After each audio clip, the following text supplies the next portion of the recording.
the term neurotech? Because it's thrown around, used a lot. How do you guys define it? How broadly do you think about it? I mean, we talk about, is it just things like BCI, or is it all the way from like mental health apps and software? Like how broadly do we want to define it? And what is it? You want me to go first? Yeah, you go first. I mean, so I'm probably the most controversial one, parading as neurotech, right? Because we actually use electrical activity from muscles rather than from the brain or the quote unquote nervous system.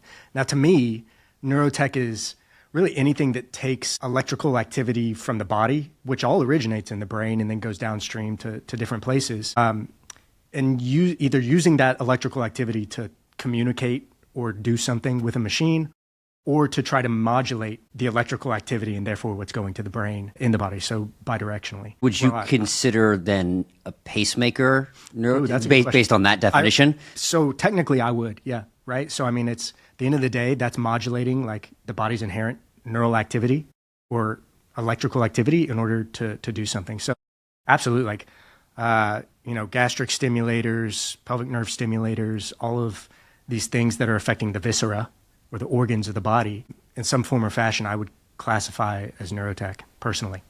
I think like neurotech, lowercase n, is a pretty big tent. It can be anything that's getting brain signals or interacting with the peripheral nervous system. It could be focused ultrasound as neurotech. Mm-hmm. It's a lot of things. I wouldn't want to like draw boundaries. I would say though that like the neurotech movement that's happening right now, which is like really emphasizing the tech aspect, has been this group of startups that are taking a more like data-rich approach to the brain and kind of signaling in the body.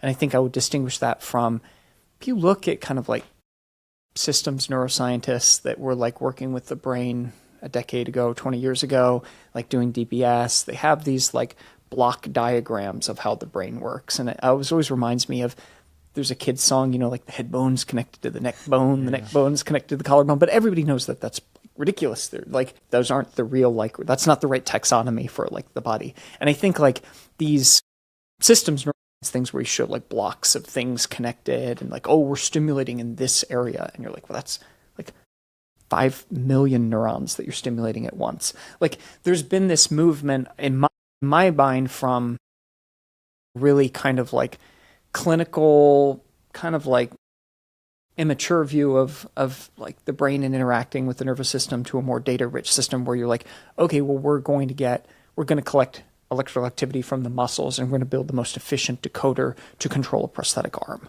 Or we're going to go record from hundreds of thousands of neurons and try to predict what someone's trying to say.